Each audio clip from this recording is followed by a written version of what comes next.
Hello friends, hope you are doing great with your friends and family. Today I am going to talk about importance of legal education. If you look at the history of Indian independence, there are many barristers who studied in England, and then only they realized that our rights have been infringed as a human being.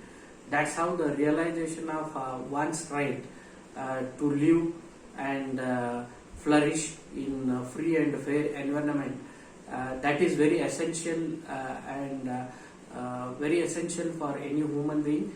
In turns, it helps in development of the society at a large.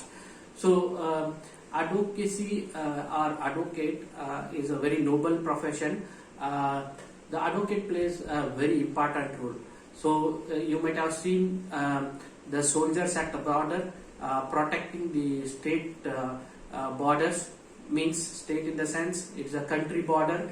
At the physical border, they protect the warriors, they protect from the enemies, in the people who want to infiltrate. They fight against them and protect the land from the enemy people. Similarly, the advocate plays an important role in the civil society, where he will fight for the rights of the citizens, which are given by law of the land. Law of the land means what? Law of the land, that every citizen by birth, he has a rights under the democratic country, which is given by Constitution of India, legislations created by state, legislations created by center.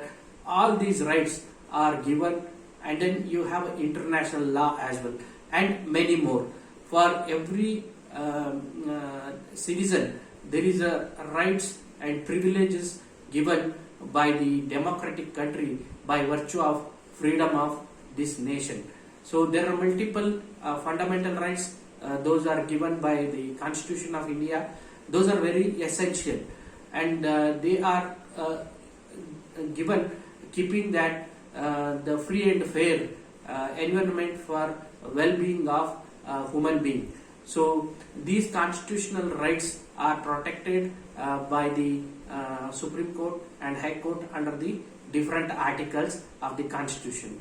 I don't want to make it too technical, so that I want to keep it very simple and very layman language, so that anybody watching this video understand their rights. So my objective of sharing this knowledge is to bring more awareness among the citizens of this country, so that they can exercise their rights and they know very well how their rights are being infringed, and then we all together can build the better society, in turn better country, and then leave a better place for all our next generation to come. Thank you. Hope we will see you with the next video. Bye bye.